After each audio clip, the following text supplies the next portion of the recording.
Okay, so everyone's talking about electric vehicles these days, right? Like how far you can drive on a charge, how fast they can juice up the quiet ride, all that good stuff. Yeah, for sure. But have you ever stopped to think about the stuff happening behind the scenes? The things that could totally mess with your EV experience without you even knowing it? Mm-hmm.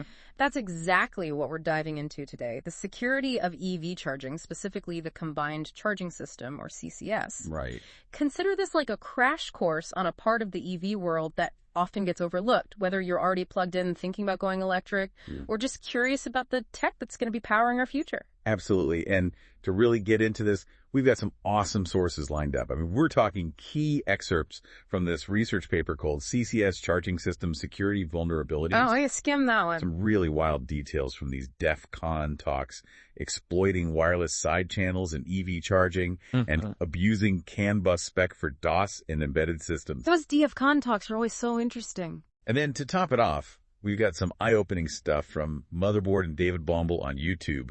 They dive into the whole world of car hacking. Yeah, those were pretty intense. So basically, our mission today is pretty straightforward. We're going to break down the existing and potential security risks tied to CCS charging based on what all these sources have uncovered. Right. And most importantly, we want to figure out what this means for you as an EV owner or someone thinking about making the switch.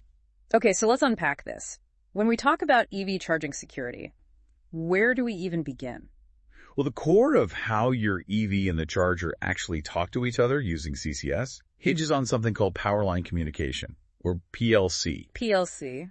Basically, they're having a digital chat over those same wires that are delivering the electricity to your car. So it's like they're whispering secrets down the power cord while it's busy pumping energy. That's kind of cool, actually. Right. Pretty clever. But, you mentioned those sources earlier, and one thing they pointed out is that this PLC tech actually has roots in something you might remember, home plug. Home plug. Like those adapters that let you extend your Wi-Fi network using your electrical outlets. Exactly. You got it. Those things promise to banish Wi-Fi dead zones. Yeah, I had a few of those back in the day. So you see the connection, right? I mean, kind of, but how does my old Wi-Fi extender relate to my EV charging session being secure or not? Here's the thing. HomePlug was great for home networks, but it wasn't exactly a fortress when it came to security. And more importantly, it was designed for your house, a private network where everyone's sharing the same key and you generally trust the devices. Yeah, makes sense. Now picture the public world of EV charging.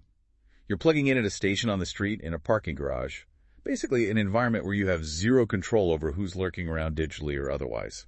Okay. That's where things get a little dicey. Okay, that's a big difference. My home network feels pretty safe, but a public charging station is a whole different beast when it comes to potential eavesdroppers. You got it.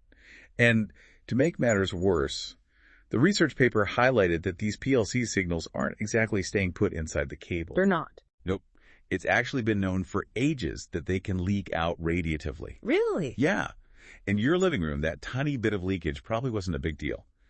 But out in the wild at a charging station, it means someone could potentially listen in on the conversation between your EV and the charger without even touching anything. So even before we get to any fancy hacking techniques, the basic way they communicate is a potential weak spot. Exactly. And those DEVCON talks you mentioned, they really dug into some specific vulnerabilities they found in CCS. It was pretty eye-opening. Yeah, what were some of the biggest takeaways for you? Well, one of the really concerning things was that some of the core CCS standards, like DIN 70121, don't actually require any built-in security measures. So they lay out the rules of the conversation, but don't bother with any real protection. Pretty much. Yeah. Which means those first moments when you plug in could be happening completely in the open. So and the second you connect, there's a window where things could go wrong. Exactly. And the researchers at DEFCON, Kohler, and Baker didn't just talk about this. They actually proved that CCS is vulnerable to wireless attacks. And we're not just talking about listening in. They showed how someone could inject their own malicious data into the communication stream. Okay, data injection. Yeah. That sounds scary. But if someone's just eavesdropping, what kind of information could they get? Well, just by passively listening in, attackers could snag what they call fingerprints of your EV's charging system. Stuff like its MSC address. MAT address, like a serial number for my car's charging system. Kind of. But here's the thing they mentioned, the DSCon Q&A MAC addresses can be surprisingly unique to a specific vehicle. Really? Yeah, which means someone could potentially track your EV as it goes to different public chargers. It's like leaving digital breadcrumbs every time you charge up. So much for anonymity, I guess. Right. And then there's the potential for someone to literally rack up charges on your account. Wait, what? Yeah, remember they talked about those systems that use auto charge? Your car automatically identifies itself to the charger for billing. Oh, yeah, right? Well, if an attacker intercepts your car's MC address, they could in theory spoof it and charge their own EV to your account. That's like someone stealing your license plate and racking up tolls on you. Exactly. But the good news is they did mention a more secure way of doing things. Plug and charge. It uses digital certificates, kind of like digital IDs, to verify the car and charger before any juice flows. So it's like a double check to make sure everyone is who they say they are? Exactly. But they also said that at the time, plug and charge wasn't as common as the more basic systems. Okay, so the everyday charging methods might still have these vulnerabilities. Right. Now, I gotta ask about this SLAC thing. It sounds like some kind of secret handshake between the car and charger. You're not far off.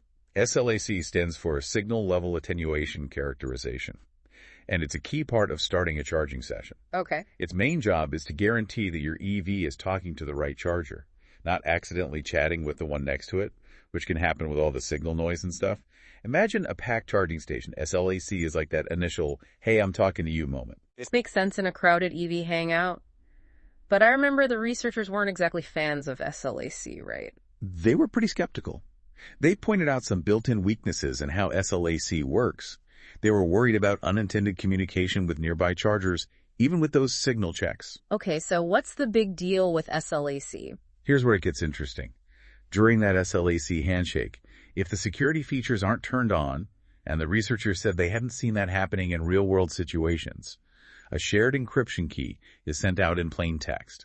Wait, hold on. A shared key just out in the open, anyone could grab that. That's exactly what they were worried about. If someone's lurking with the right gear, they could snag that key and basically gain access to the whole charging session network. There's some more authentication later on, but having that master key floating around unencrypted is a huge risk. Sounds like a major oversight. Did the researchers actually test this out in the real world?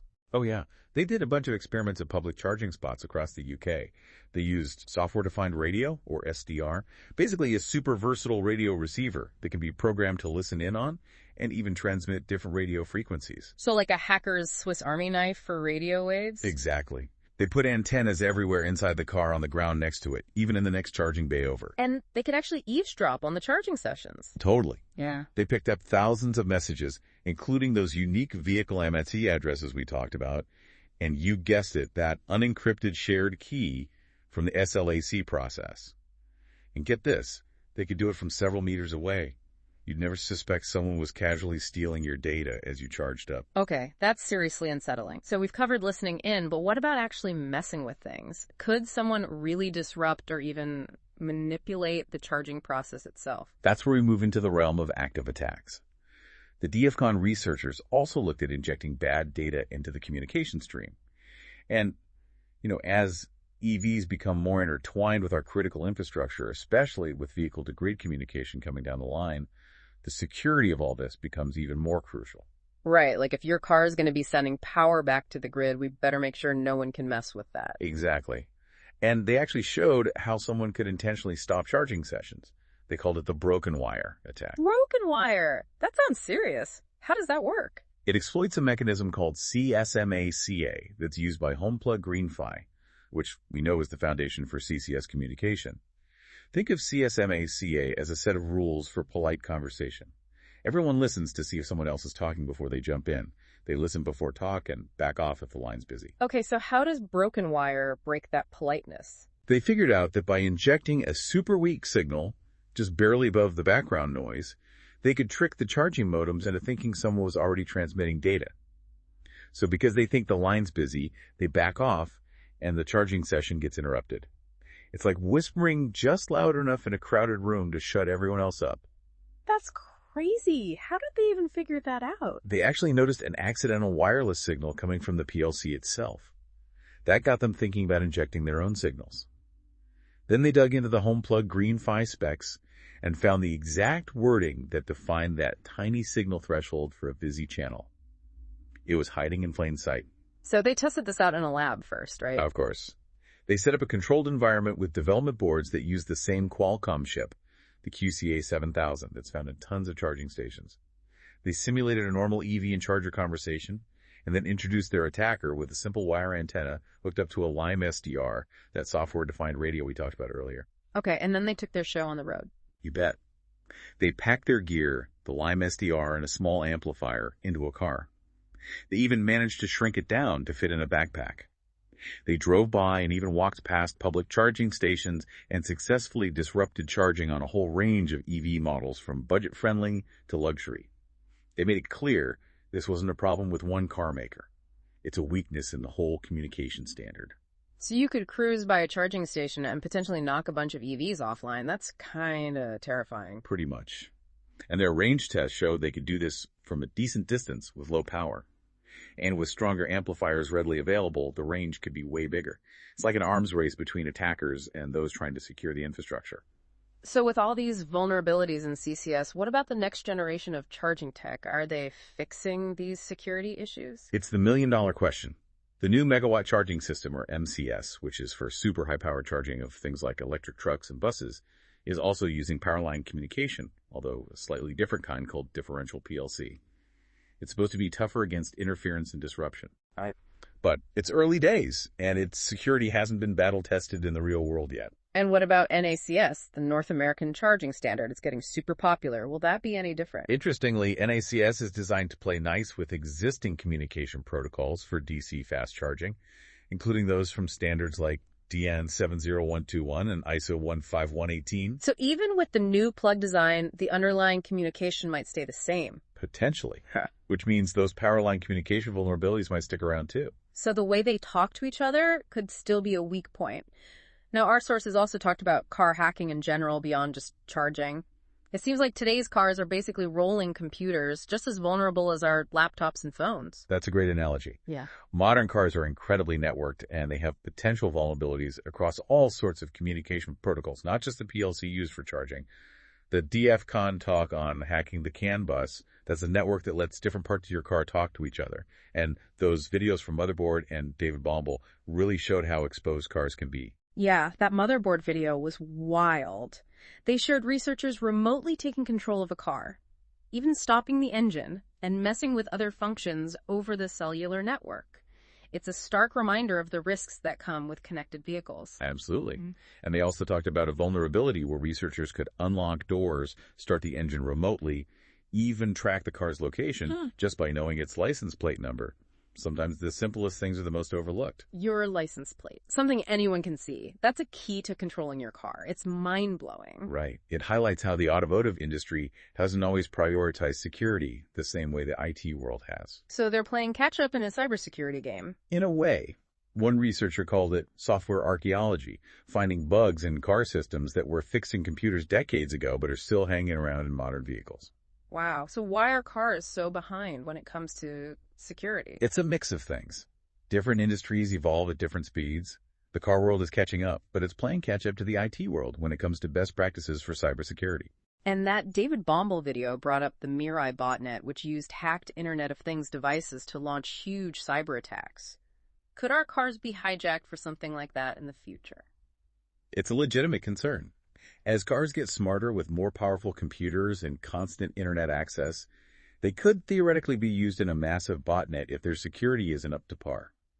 It shows how insecure devices, whether it's your car or your smart fridge, can have consequences far beyond your own home. It's not just about personal privacy anymore, it's about the security of the whole system. Right. So to sum it all up, our deep dive has uncovered some pretty serious security concerns around EV charging, especially with CCS.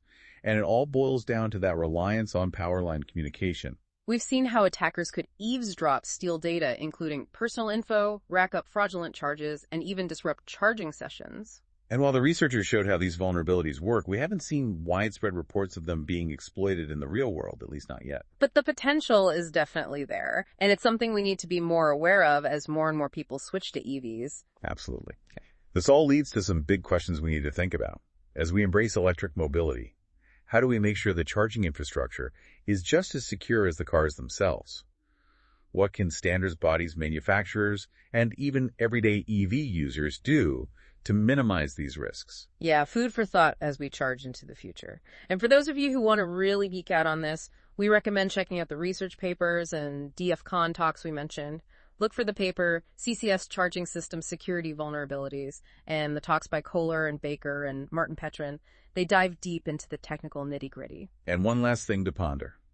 As EVs become more integrated with the power grid, ensuring their communication security, including the simple act of charging, becomes about way more than just personal safety and data. It could be a matter of national security and the resilience of our critical infrastructure. Definitely something to think about. Absolutely. Thanks for joining us for this deep dive into EV charging security. We'll see you next time. See you then.